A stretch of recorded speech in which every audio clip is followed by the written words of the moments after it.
Bapak, Ibu, saudara-saudara yang kekasih di dalam nama Tuhan Yesus Kristus, marilah kita membuka kegiatan kita pada hari ini. Marede mahita sian ede nomor 120 tolu ayat sada sahatu ayat 2.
Kasih karunia dan damai sejahtera yang dari Allah Bapa dan anaknya Tuhan Yesus Kristus menyertai kamu.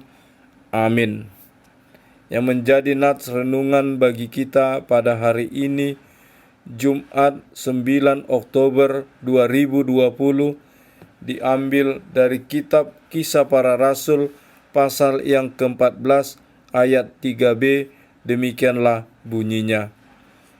Dan Tuhan menguatkan berita tentang kasih karunia-Nya dengan mengaruniakan kepada mereka kuasa untuk mengadakan tanda-tanda dan mujizat-mujizat.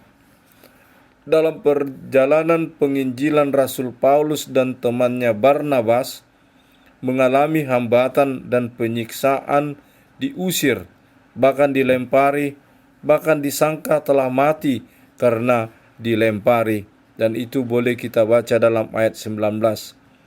Walaupun Rasul Paulus dan Barnabas mengalami hambatan dan penyiksaan pada waktu itu, mereka tidak gentar, tetapi maju tak gentar memberitakan Injil keselamatan yang daripada Tuhan. Dalam keberanian dan kesungguhan Rasul Paulus dan Barnabas memberitakan Injil, mereka tidak sia-sia karena Tuhan memberikan kuasa dan anugerahnya kepada Paulus dan Barnabas mengadakan mujizat-mujizat, membawa orang yang mendengar firman Tuhan atau Injil menjadi percaya kepada Tuhan Yesus Kristus. Dalam Kisah Para Rasul pasal 14 ayat 8-9 diberitakan seorang yang lemah kakinya dan lumpuh sejak lahir, yang duduk mendengarkan Rasul Paulus berbicara, dan Rasul Paulus menatap dia dan melihat bahwa dia beriman dan dapat disembuhkan. Dan dalam ayat 10 Paulus bersuara nyaring berkata kepada yang lumpuh itu, "Berdirilah tegak di atas kakimu." Dan orang itu melonjak berdiri lalu berjalan kian kemari.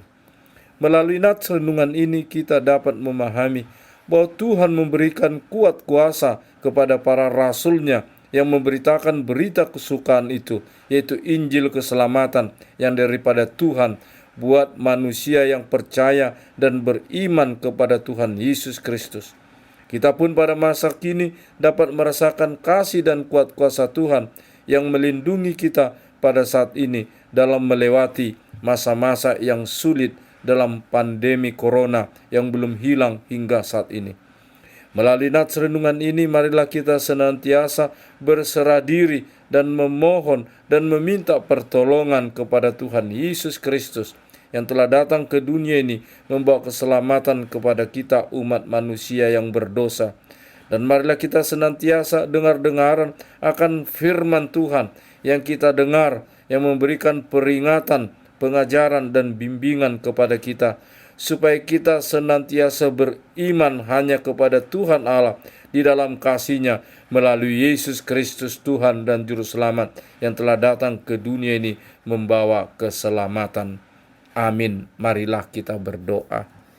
Ya Tuhan Allah yang Maha Pengasih, yang Maha Penyayang, di dalam Yesus Kristus Tuhan dan Juru Selamat kami, dengan anugerah dan kuat kuasa yang Engkau berikan kepada para rasul-Mu, kepada para penginjil-Mu, membawa berita kesukaan di tengah-tengah dunia ini, membawa terang di dalam kegelapan, sehingga kami boleh mengenal Engkau, boleh mengimani Engkau.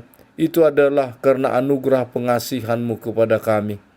Tuhan, kuatkanlah kami dan mampukanlah kami senantiasa menjalani kehidupan kami, menghadapi berbagai pergumulan, tantangan, dan kesulitan, terutama pada masa kini, pandemi corona ini yang hingga saat ini belum hilang. Tuhan, tolong Tuhan para medis, para sukarelawan, para pemimpin-pemimpin negara di tengah-tengah dunia ini untuk mengatasi pandemi ini. Tuhan, tolong hilangkan pandemi ini dari tengah-tengah dunia ini, sehingga kami boleh bersekutu bersama-sama seperti waktu-waktu yang lalu, dapat menjalani kehidupan kami sebagai kehidupan yang normal. Tuhan, sertailah para penginjil-Mu, para hamba-Mu, para majelis-Mu dan jemaat-Mu dimanapun berada. Tuhan, tolong orang-orang yang terkabur karena penyakit corona. Berikan kuat kuasa kepada para medis untuk memberikan kesembuhan. Juga saudara-saudara kami yang tidak dapat kami sebut satu persatu, yang dalam keadaan lemah karena sakit penyakit. Tuhan, tolong berikan hikmat, kekuatan dan kemampuan kepada para medis, peralatan medis dan obat-obat yang dipakai untuk memberikan kesembuhan. Tuhan, kuatkan kami menjalani kehidupan kami. Ampuni segala dosa dan kesalahan kami, supaya kami senantiasa hidup di dalam kelayakan dan anugerah pengasihan yang daripada-Mu. Terimalah Tuhan doa kami ini di dalam pengasihan-Mu, di dalam Kristus Yesus Tuhan dan Juru Selamat kami. Amin.